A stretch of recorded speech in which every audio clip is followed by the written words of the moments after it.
welcome to another edition of Wildcat Country presented by Harrah's Auction Casino. Eric Cohen and Shane Dale. And yes, Shane, it is game week. We are ready to go, and I cannot wait.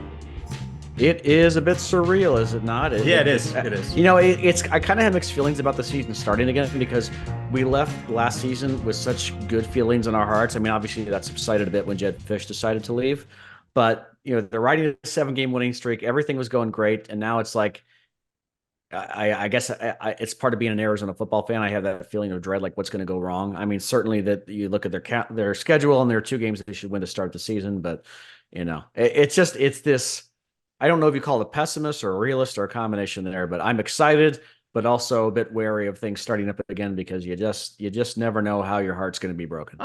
Come on, Shane. Now, listen, I don't want to dog you, but that's not the right. This is football. It's back. We have waited 8 months for this. Arizona has not played a game. We're recording this on the 27th. The last game they played was December 27th. That's 8 months ago. We have waited so long, and it's finally back. There's no better time than college football. I know some of you big basketball fans, and we love Arizona basketball. There's no better time than college football. Love college football. I love it more than the NFL. I'm kind of done with the NFL, Me too. Honestly. Well, I'm not done, but yes, I see college football. I absolutely love it, but I think my favorite thing, other than watching a great Arizona team, which we did last year, it doesn't happen often. Is just I love watching a great game between 2 teams I don't care about, and watching their fans agonize over it. So when it comes to my team, it's a little bit more of I usually reserve this term for the NCAA tournament, but more butt clenching season. But hopefully we won't have to these first 2 games, but we'll see. Well, go ahead. Let me ask you something. So we've had, in college football, the regular season has meant more than in any sport. I mean, in college basketball, it really doesn't mean that much. As long as you qualify for the tournament, you never know what happens. In college football, the big games meant something. Oh, yeah. And now with the college football playoff, it kind of loses that luster a bit. Do you feel that way? Or are you still like, hey, Michigan, Texas next week still means a ton? Well, no, I'm actually on the opposite side of that. I think that because you're looking at a 12-team playoff as something that a team like Arizona could get, and if everything goes right for them, and they're entering the season with a real chance to make that 12-team playoff. Granted, I think they would have a better chance if Jed had stayed, and they had the roster they had last year, or more guys coming back. But I think Brent Brennan was a tremendous hire. It's just you have that change in coaching, and you just never know how things are going to shake out. With that said, the fact that we can look forward and say, and this is kind of what I'm talking about, just being able to just kind of take it all in, the stereotypical, the cliche, the calm before the storm. You can look ahead and say, hey, it's all in front of us, right? There is that real possibility that Arizona, if everything goes right, could be in there. That one of that scene in the movie Fever Pitch with what's it, Jimmy Fallon and Drew Barrymore, where they get the season tickets for the Red Sox at the beginning of the season, and they all smell the tickets back when they had paper tickets. And they're like, fresh start, a clean slate. That's how I feel right now. And I feel like as soon as the games start, that's when I start worrying if, what's going to go wrong. That's all I'm trying to say. There shouldn't be much to worry about this week or next. We can start the worrying in 2 shows from now. All right. Let's get right to it. It is Buy or Sell, presented by our friends at Ice Shaker. Go to iceshaker.com, use promo code Wildcat Country, capital W, capital C, and get $5 off your first purchase. And after you do that, please make sure to fill out the post-purchase survey and mention Wildcat Country. I've heard from several of you who have ordered your Ice Shakers recently, and thank you so much for doing that. For supporting our sponsor. Absolutely. And it's you and Chris Gronkowski, Rob Gronkowski. That's right. You're supporting Wildcat. And we'll have Chris, I'm sure, on again sometime this fall. All right, Shane. Yep. Number 1, after watching New Mexico blow a 3-touchdown lead on Saturday to Montana State, Arizona winning by at least a couple touchdowns will not be enough to satisfy you. I think I know how you're going to go here. Well, it's funny because I didn't watch much of the game. I saw some of the highlights, and I saw New Mexico was up 31-14. I'm like, well, maybe this team's a little better than we thought. The way I learned that they lost was your tweet about how, because it's like, wait a minute. And because it was going to the 4th quarter, they were upset. So I went up back and watched some of it. But yeah, that was Montana State did not cover, but they still won. But yeah, as far as your question, I think it depends on how it happens. If New Mexico scores a couple touchdowns in garbage time, I don't really care.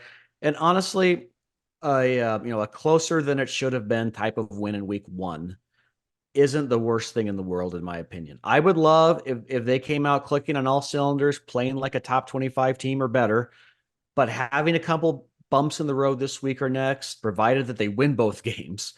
Might be a nice reminder they still have things to work on before they enter what is likely to be the toughest 2-game stretch on their calendar. They have the easiest 2-game stretch, followed by the toughest 2-game stretch, and then the rest of it is kind of, at least as of now, looks kind of middle of the road. So, no, I'm not going to panic if they struggle here and there in the season opener, especially because New Mexico, for all its flaws, does have a game under its belt. One of the few teams that does, and Arizona doesn't. But as long as Arizona wins, and hopefully wins by enough that we're not sweating bullets in the fourth quarter, I'll be good. Arizona has to win this game in time for me to leave the game at the beginning of the fourth quarter. If there's any doubt about that, I'm going to come back before next week's show and be a little panicked. Okay. I mean, if I listen, it's a 7:30 game. I'm supposed to play in an early round of golf on Sunday. Please help Eric get to his golf. Yeah, I mean, just blow him out. I watched 3/4. I will not stay for the Cole Tannenbaum era in the fourth quarter. Show me no injuries and win this game decisively. Arizona should cover the spread. They're favored 30.5, 31, maybe more than that. We'll ask our buddy Barrett Baker when he joins us, our frequent football analyst. He's fantastic, does a great job with us. He's going to be on this show. We'll ask him what he thinks. He'll make predictions at the end of the show as well. Anything short of 3.5 touchdowns, and I'm panicking. How about that? Fair enough. Not panicking, but like not happy. You're panic adjacent. I mean, panic is if they win the game by less than 2 touchdowns. That's Fair panic. Enough. Okay. Anything less than 24, not thrilled. Anything over 31, we're going okay. Business as usual. All right. So Shane, they announced some new fan engagement features. I don't want to go deep with these, but just I want you to let's buy or sell these 5, okay? In the stadium. Number 1, a new DJ who has previously worked with the Cardinals, Suns, and Diamondbacks. Buy or sell? I will buy that. I will open my mind to it, as long as this person has better timing than the last one. I mean, I understand having the purpose of having a DJ and getting the fans excited. I keep saying, as far as fan engagement, the best fan engagement is winning football games. But I think that I'm glad that the previous DJ hit the transfer portal and followed Jed to Washington. Hopefully this one does a little better. I will keep an open mind and not be a old man yells at cloud here, and I will buy it for now. Sell. I'm an old man who yells at cloud. Simple as that. Okay, B. New camera equipment that will allow more fans to be featured on the video board during the game. I'll sell this one. Don't care. Sell. How about you? Sell. I don't want to be on the big screen. I want to see the game on the field. Yeah, I don't like it. I panic. I don't panic, but I kind of keep an eye on the big screen during timeouts of whatever sporting event I'm at, because they have the stupid the kiss cam and the flex cam and I don't know what else cam. And I just no. I am in the crowd for a reason. I want to blend in, show the players on the field, show the coaches, show the cheerleaders, the MC, the DJ, for all I care. Keep me off the big screen. I don't want it. All right, we're gonna get crushed for this segment, but that's fine. All right, more interactive content during the game to promote fan participation. Neutral here. What is exactly? Are you talking about on the video screen? I guess that's just what it says. I'm just reading it, verbatim. Okay. Yeah. Well, it sounds nice and vague, so I'll buy it. How's that? Additional fireworks during pregame introductions. Sign me up. I'm all in. Great. That's fine. I'll buy it. That's fine. I mean, if I ever take my son's 5 years old, I wouldn't take him to a football game yet. But in a couple of years, I might. And that would probably be his favorite part, and we can probably go after that. So. And finally, a new and improved light show and pyrotechnics display during the break between the third and fourth quarters. And let me tell you why I'm going to buy this, Shane. In a close game, which we may see later in the year, this can get the crowd engaged, and I'm all for it, assuming that they don't leave early like I'm planning to on Saturday. Kind of like the Ooh Man used to do, right? Yeah. No, I'm all for that. I wonder if they're going to do the thing for night games. I know most of them are going to be evening games where they after they score a touchdown, they turn the lights on and off. That's fun. That's fun. I like that. Maybe they'll do that too. I don't know. And that's all. It's it's fine. I don't. I mean, other than the showing more people in the stands, I'm fine with all of it. I'm kind of indifferent, but I'll keep an open mind, and we'll see what happens. Okay, number 3, technically. Number 3. Outside of no injuries, what do you want to see most from Arizona this week against New Mexico? Yeah, you said it, no injuries is number one thing, but yeah, I mean, clearly, yeah, right. I'm going to keep an eye up front on both sides of the ball. Arizona has to replace two starters from last year on the offensive line, which is one more than we thought they were going to have to going into the training camp. And then on defense, you have a completely new group up front. I know Brent Brennan's been singing their praises. I'd like to see them get some pressure on the quarterback, maybe get a few tackles for loss. Montana State didn't record a single sack against Devin Dampier from Saguaro High School. They did get 6 TFLs. I'd like to see Arizona do a bit better than that on Saturday. And on top of that, I'm interested to see how the receiving group looks beyond T-Mac. If this team has a bona fide number 2 and number 3 wide receiver, capable tight end with Tanner McLaughlin gone. Those are the things I'll be keeping an eye on for sure. All right. You're probably not going to like this one, but I do work in sports betting, so this is important. Over the last 2 years, Shane, Arizona has the 3rd best record against the spread. They are 17-8, only trailing Penn State, who is 18-7-1, and Oregon, who is 18-8-1. So very, very close. Okay. Arizona, those teams kind of, especially last year, had a killer instinct. Like, we know we're going to cover this line. We're going to beat this team, and we're going to cover this line. The old adage is good teams win, great teams cover. That Arizona team last year was pretty darn good. Borderline great for Arizona, as Arizona football goes. I want to see this team beat 2 inferior teams the next 2 weeks and put it on them. No excuses. I run it up. Score 60. The Sportsline model. I work for Sportsline doing shows. We'll talk about that later. The Sportsline model has the projection Arizona 60, New Mexico 15. Okay. So put it on them. And that's covering by 2 touchdowns. There's no excuse.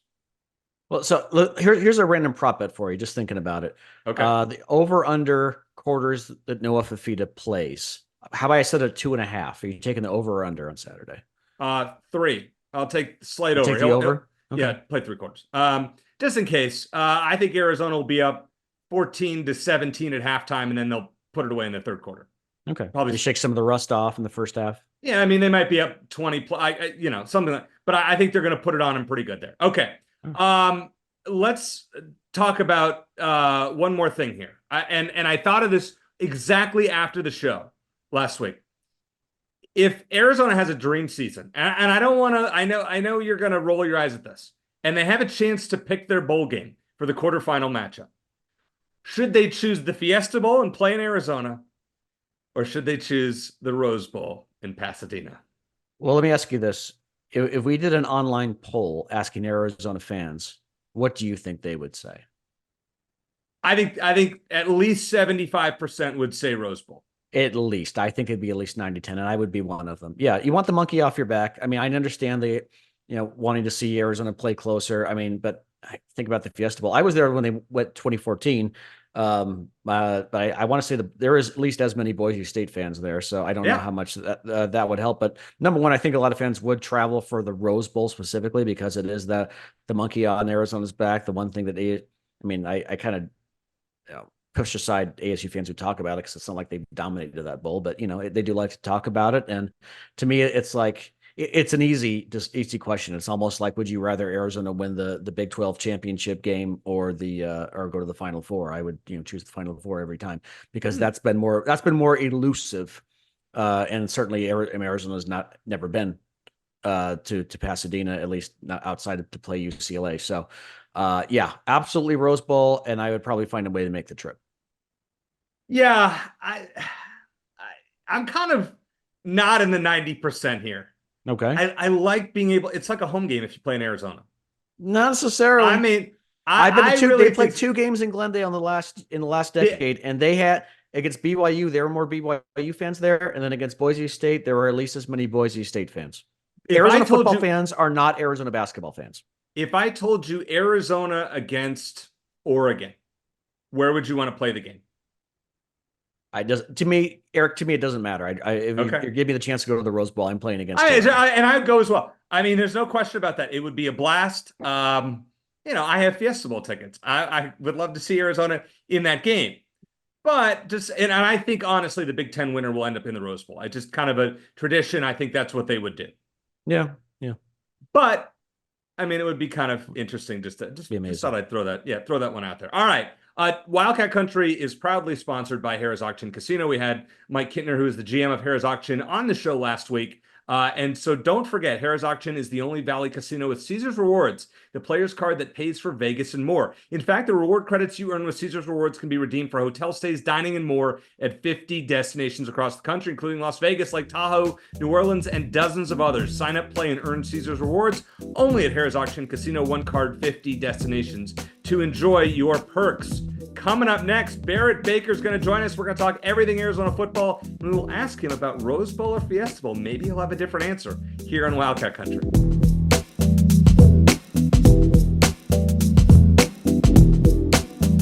What's up, Wildcat Country? Chris Gronkowski here, and I'm at the Ice Shaker Warehouse, proud sponsor of the Wildcat Country podcast. And I got something new and exciting to show you.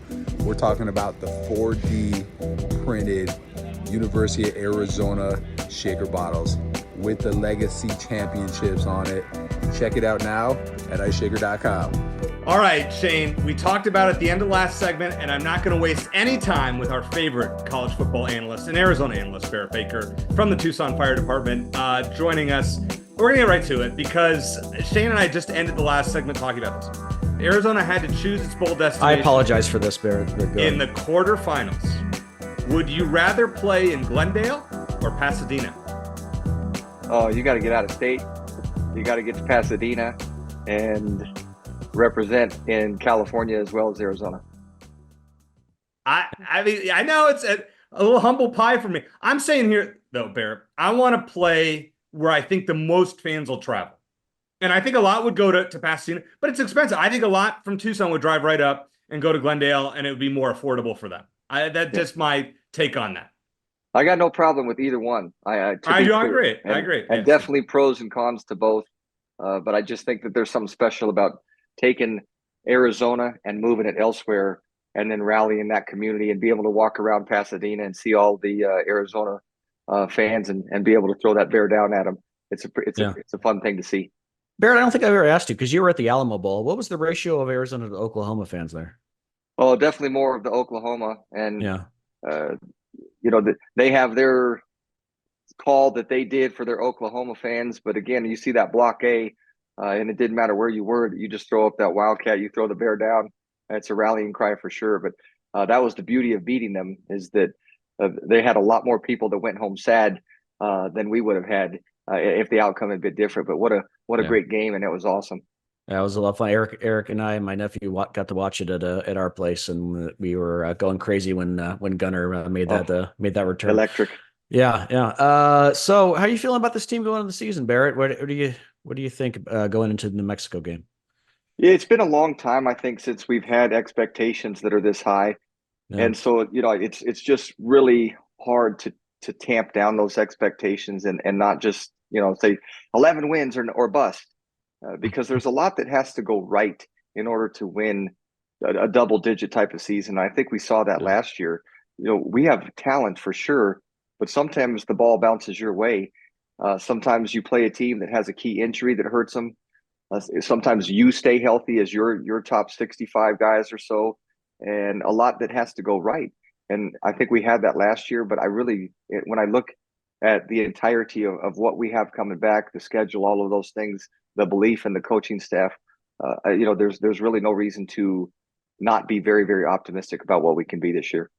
Well, what's the feeling like going into week one of a season, Barrett? Like what's the feeling in the locker room? I mean, you guys have played against each other for so long. Are you just excited to play against other people? Are you nervous? What's the feel?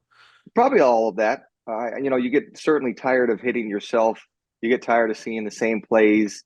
And scout teams tired of working against their own teammates. You have that belief in yourself, though, that obviously that, again, you go into that season. If you don't have the expectations that you can be undefeated, then something's wrong with your culture. And so when you look at that schedule, and I always say this, but Coach Tomey was very adamant about this, the best team doesn't always win. The team that plays the best wins.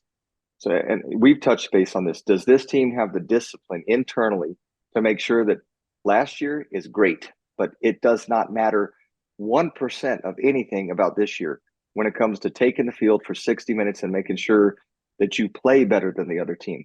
And it will be interesting to see early in the season, with Coach Aquina calling the defense. And I think he had a huge role last year in helping Coach Nansen call the defense. In this particular way, Coach Babers, he's been a head coach. He's been an offensive coordinator, obviously, well before that. But him getting into a rhythm and seeing how he calls a game. And so, there's some little things like that we'll have to work through in those first 2 games of the season. And then we get a couple of tests, and then you go from there. Barrett, is there an expectation for how much Arizona should win by this weekend? I mean, I know the spread, we'll talk about it in the next segment, 31 points, thereabouts, 32. I said to Shane in the first segment, I think that Arizona has to win going away, that I think anything short of, 2.5 touchdowns, and I'd almost be disappointed. Do you agree with that, or am I off base?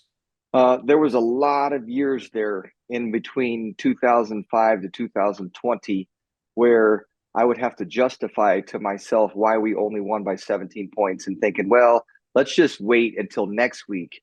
We didn't want to show anything this week. But I don't really believe that anymore. You need to kick the butt of the opponent that's you're playing that is, that you're favored by 31 points for a reason. So if you're not winning by 21 plus, then something's wrong. And I do believe that. And I expect that based off just what we saw last week, we should be able to run the ball effectively and obviously the passing game. So do you want to show your entire playbook? No. But we need to make sure that, our top 22 guys are far better than their top 22 guys. And you immediately put your foot on their throat and put the game out of touch by halftime.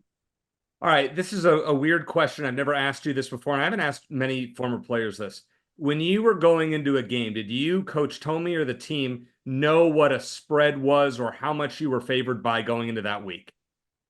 No, because he didn't really let us do that. Okay. I mean, he was adamant about the fact that it didn't matter what the spread was. It didn't matter, what you thought you were supposed to win by. It all boiled down to whether you were prepared to win that particular game and whether you went out and did it. Offense, defense, special teams, turnovers, all of those things, you have to win those particular matchups in order to take care of business. And he just really, he was a master motivator when it comes to making sure that if it was, Southern Alabama, that you were going to get their best for sure. And if you thought that you were just going to waltz into that game and take care of business, that you'd have a rude awakening. And I will say my junior year, the second or third game of the season, I think it was our second home game of the season, he didn't like what he saw in our eyes before the game. He screamed at us in the locker room under Arizona Stadium right 10 minutes before the game, and we had a circle drill of 100 guys in the locker room on the carpet to make sure that the juices were where they were supposed to be when we took the field. And I think that's just, again, it's maturity of a coaching staff and making sure that, go back to my Rocky references, do you have the eye of the tiger? And you better make sure that you do, because the other team's clever laying if you don't. Brent, what positions are you going to be keeping an eye on this Saturday? I think defensive line, we've got a lot of replacements that, we're not on the roster last year. We obviously lost quite a few pieces on the D line, but Coach Aquina is not one to blow smoke. And if you've listened to his interviews over the last week, he's really talked about the fact that he thinks that we're going to be pleasantly surprised by that. I believe him. And so when you look at the, Darton, Big Jera Anderson, Stanley from USC, Isaiah Johnson is going to be healthy, I think. And when you saw him healthy last year, he's got a real push. And Chuba is just a beast as well. So I think when you look at that interior D line, there's a chance that they could be very, very productive. Trey Smith, I think, is, the pass rush coming over from San Jose State. That's obviously a different level of competition, but by all accounts, he has done exactly what he did there and been a pleasant surprise. That other defensive end spot, I think, is probably the one where I would say that there's some question marks between Ty and Sterling Lane and which one of those guys can step up. But I think we're going to see a little bit more of an attacking defense. And so in that regard, the front can take advantage of those things. Linebackers, again, we know what Manu is, but what else do we have behind Manu? And so if Kamu's healthy, if Tay Brown can take that step, we've got the transfer from Tulsa that came in late.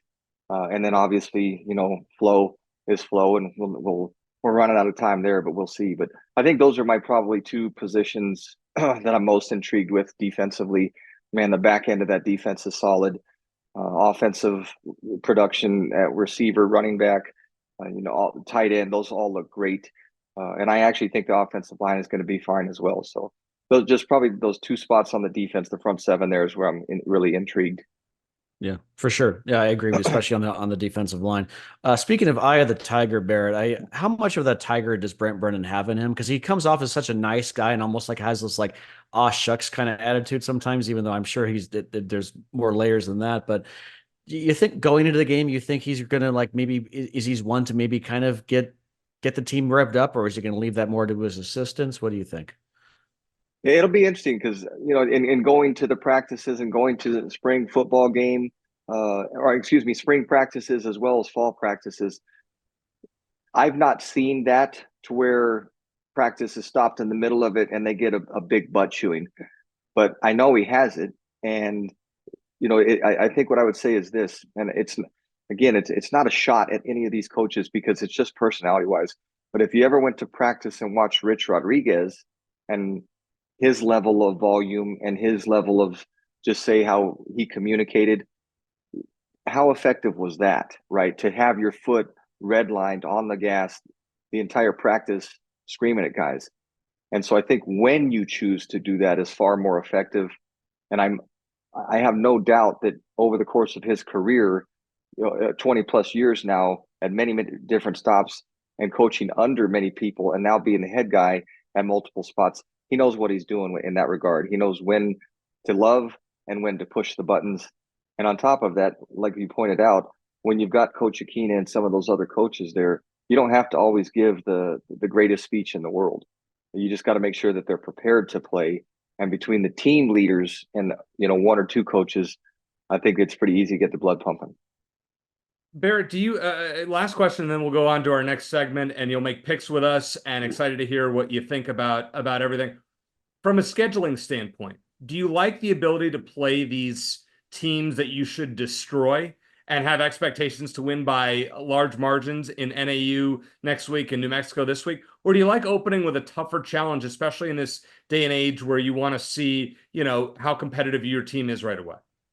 I mean, I think it always gives you a chance because, the ultimate goal is to go undefeated. And if you play a team that first week of the season that you're not ready for, then it changes the trajectory of your season right off the bat. So I think being able to have two games that in theory we should be able to go in, win both games, find a few things out about the team when it comes to that depth.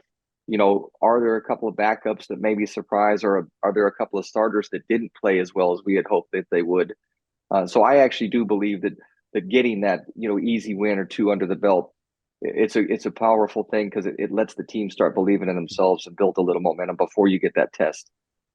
Playing Utah, traditionally a very tough opponent, and we really had our way with them last year, and so I'm sure that they're going to be excited to get a crack at us. But getting those two games under the belt before we have to tackle that, and the week before that going into a new opponent at Kansas State.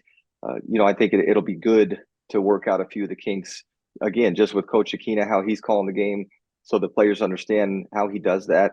And same thing with Coach Babers, and letting he and Noah and the rest of the offensive guys understand how he gets into a rhythm and their feedback, so to speak, about what they like and what they're seeing.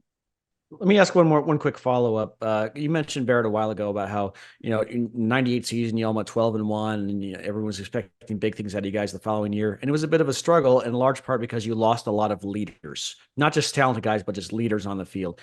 How, in terms of the leaders coming back on this year's team, how do you think Arizona stacks up compared to last year?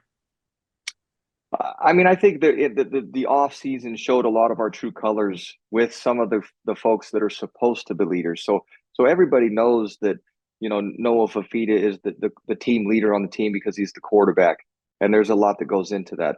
But who are those guys that Joe Public doesn't have any idea that behind the scenes are the guys that are really taking care of business? So if Roberto Miranda is now a fifth-year guy, and he came back and double down his efforts.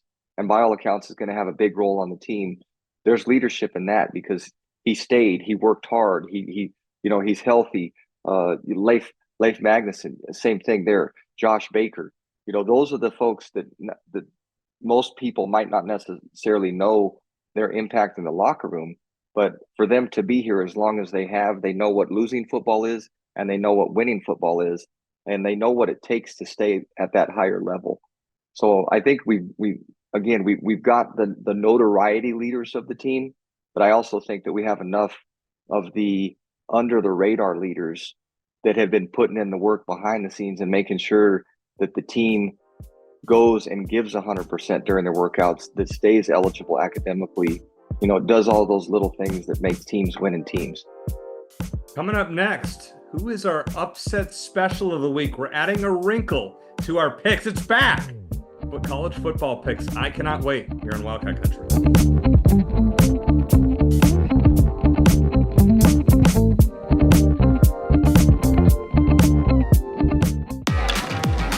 Discover more Play for All at Harrah's Auction Casino. Hi folks, here are your drinks. Where having fun means racking up reward credits with the Caesars Rewards loyalty program that can be redeemed for food, free play, hotel stays, and more. Not only here in the city of Maricopa, but also at more than 50 Caesars properties coast to coast. From Harrah's Las Vegas to Caesars Palace in Atlantic City. What are you waiting for? Play for All at Harrah's Auction Casino, the official sponsor of Play.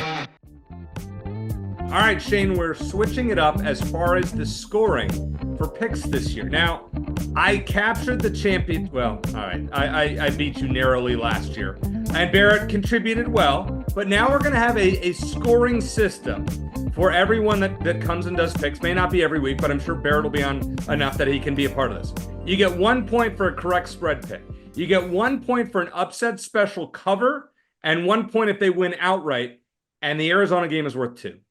All right, simple as that. Okay, so just you gotta get the spread right in the Arizona game. But we'll start with our upset special. Barrett, I'm going to start with you. What is your upset special in week 1? It's just so challenging because you don't know anything about these teams. Correct. I mean, you just don't. And so I think when you look at, take for instance this past week when you've got Georgia Tech pulling off the upset.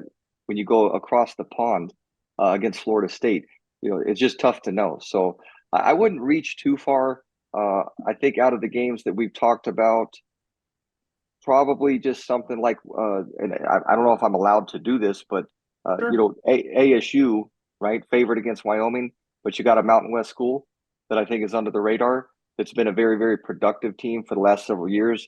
New coaching staff coming in. But I'm going to go ahead and say that Wyoming will take care of Arizona State. All right, we're going to give you the 6.5 points. We'll duplicate that. That's fair. Shane, how about you? Yeah. Well, I was trying to say, but I realized I was muted. Is that Eric? You better beat me in these picks because that's your job for a living. Okay. I'm just looking these up on the side. And make sure for everyone just to do this. I'm hosting most Wednesdays. It'll be on CBS Sports Network starting tomorrow on Wednesday the 28th, 11 a.m. It's called the Early Edge. It'll be Early Edge College Football. Me and 3 guys from CBS Sports. Great betting college football betting shows. So check that out. Don't you love how I teed you up for that? Thank you. That was nice. So I appreciate it. All right. Looking forward to it. And awesome. We'll get some Wildcat Country signage behind me. But awesome. Okay, how about what do you got? All right. So, hell, just for fun, because this is fun, right? I'm going to be crazy. I'm going to go with Portland State over Washington State. Simply because Washington State has an awful track record of losing or just playing poorly against FCS teams. They lost to Portland State in 2015. They lost to Eastern Washington in 2016. They gave up 24 points to Portland State in 2021. They beat Idaho by a single touchdown in 2022. So Washington State is a 29.5 point favorite last time I looked. But all right.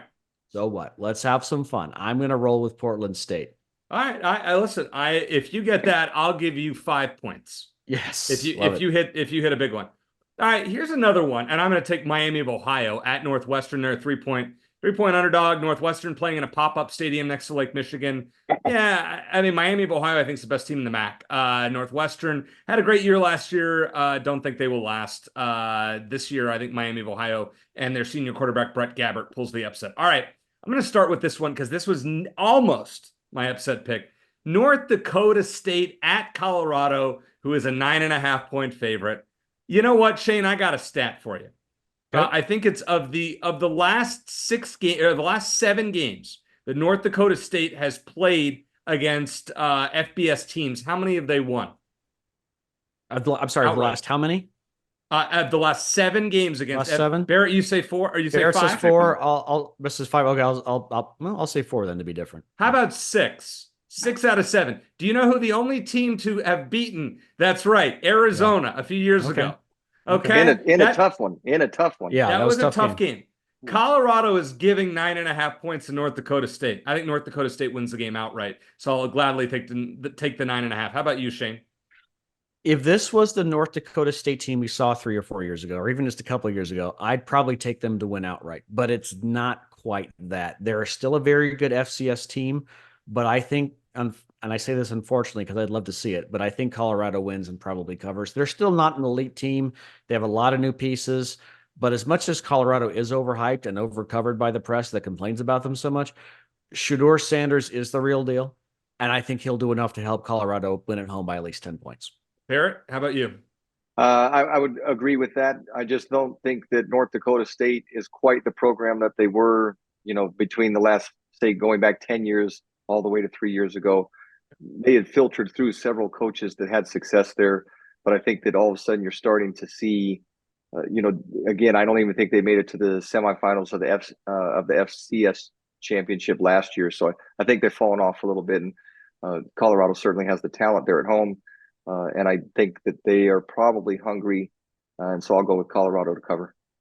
All right, fair enough. I'm on an island there. All right, Clemson and Georgia. Georgia's a 13.5-point favorite. Shane, I like both of these teams, as we talked about last week, to make the college football playoff. I told you Florida State was a fraud. You're right. Was that a swing and a miss on my part? Yeah, I know. That was something. Clemson getting almost 2 touchdowns from Georgia. What do you think? It's technically a neutral site game, but it's in Atlanta. So, come on. I like Clemson to win the ACC, especially more now than after we saw Florida State in week 1. Sure. I'm going to take Georgia to win and cover. I think the gap in talent between Georgia, Ohio State, and Oregon and everyone else is pretty big. I agree. So give me the Bulldogs to win by at least a couple touchdowns. All right, Barrett, how about you? I would go with Georgia for the win, but I don't think that they'll win by 14. Okay, interesting. You think Clemson will keep it a little bit close? The last time these teams played a couple or 3 years ago, final score was 10-3. Yeah, and I think generally speaking, Dabo, again, maybe a few ups and downs, hasn't pushed that national championship button, but Clemson is still a top 10 recruiting type of program. They're always going to have the talent, and I think they'll play them tough. All right, so I want to give you some stats before we make picks on this one. Penn State is an 8.5-point road favorite at West Virginia. Now, I know how Shane feels about West Virginia, but will this change your mind? Penn State, in their last 7 games, is a road favorite since the start of 2022. They're 7-0 against the spread, and they're covering by an average of 15 points a game.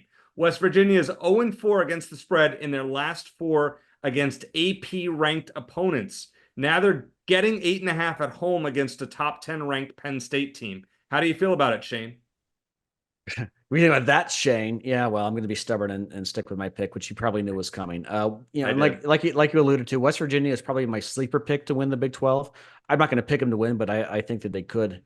They have a great home field advantage. It's going to be a great atmosphere there. They have a great running game deep at the receiver position. I think Garrett Green's a solid dual threat quarterback. They got good defense that led the Big 12 in sacks last season. So I don't know if I'm brave enough to pick West Virginia to win outright, but I think it's going to be a very close game, and I think the Mountaineers will cover. All right, Barrett, how about you? I fell off there for a second, guys, so I think I was missing some of your statistics there. But I think Franklin, generally speaking, has Penn State prepared. When I was listening to the spreads and what you were talking about with Neil Brown, I think that you just have to go with the favorite on that one. I'll go ahead and go with Penn State for the win and to cover. I will as well, Barrett. I think that's a great pick. James Franklin knows how to beat up unranked teams. until proven otherwise. Until the bowl game. Yep. Yeah. Well, no. I mean, in the bowl games, they played ranked teams, but when they play the heavy hitters in the Big Ten, that's where they lose. But until then, I'm going with Penn State for now. All right, here's a fun game, and I think it'll be really high scoring on Saturday. One of my plays I'm giving out is the over in this game. Miami is a 2.5-point favorite at Florida. Now, we have somewhat of an interest in this game because if Florida has a bad year, they have a really tough schedule, and they fire their coach, Barrett, I'll start with you. Miami, a 2.5-point road favorite in the Swamp. What do you think? Man, these are just honestly flip a coin. And obviously, there's a lot of pressure on Florida, and what happens now? Napier was a winning coach elsewhere, so I don't think that you just forget how to win. It just hasn't lined up there for them. So, I honestly think that you probably could flip a coin. I think that I will go with Florida on that one, and I think I would have them cover if it's 2.5 points. Okay, you're taking Florida. All right, how about you, Shane? Yeah, I'm going to take Florida outright as well. It's not a big upset. Miami's only favored by 2.5, but I don't quite buy the Miami hype. Sorry, Eric. I know your parents went to school there. They did. But give me Billy Napier to get. It's all about the U, right? Give me Billy Napier to get an early big win to begin his quest to hold off Jedd Fisch from taking his job next year. No, I'm all about the Jedd Fisch to Florida rumors. Let them start this week. I think Mario Cristobal is a terrible coach, but the guy can recruit. Therefore, Miami wins the game close. Late touchdown. Miami close. Another one I disagree with both of you on. And they take a knee, hopefully, if they need to in the final minute, right? Yeah. Don't even bring that was deja vu. Deja vu. Yeah, deja vu, right. Here's a fun game on Saturday night. Notre Dame and Texas A&M. The Aggies, in the debut of Mike Elko, former Duke coach, are a 3-point home favorite. I actually like Texas A&M here to win a low-scoring game. I like both of these teams to make the playoffs, but this is a huge game for A&M, and I think he finds a way. Fun storyline, Mike Elko against his old college quarterback that he coached at Duke, Riley Leonard, who's now at Notre Dame. Shane, we'll start with you. What do you think?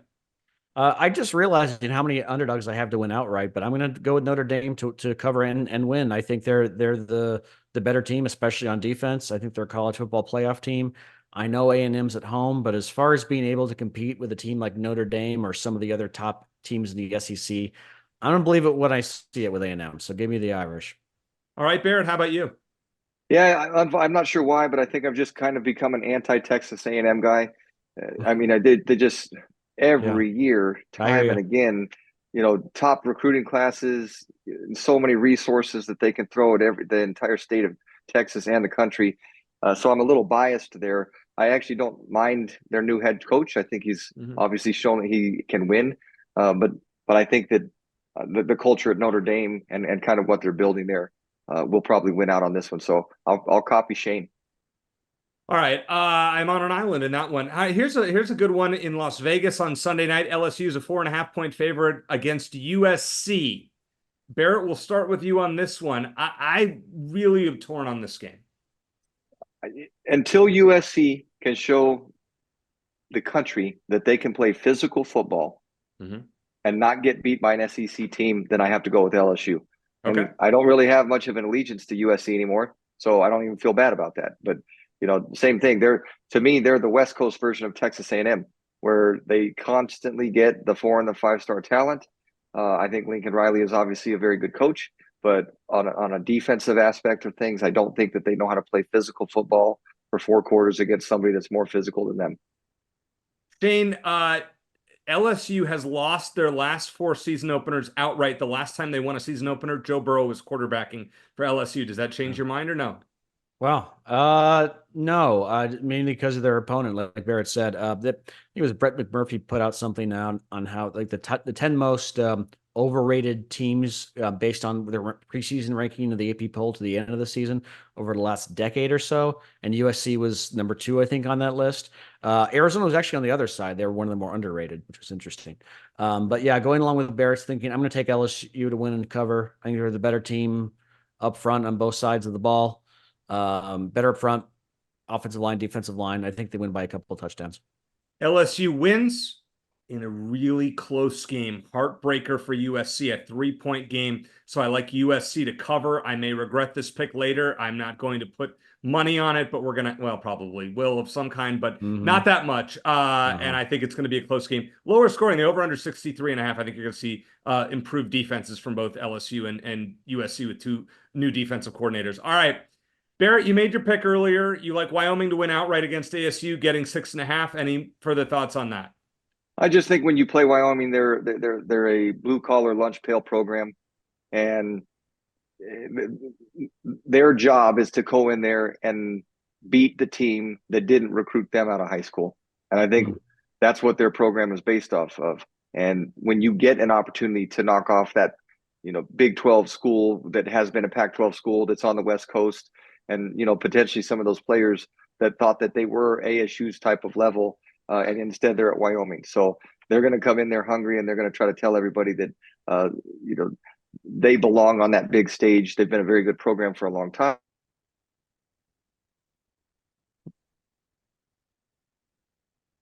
Well, the one thing I would say is that obviously I think ASU's running game is pretty tough. All right, you cut out there for a second, but we still got you though. ASU, I think it'll be a close game.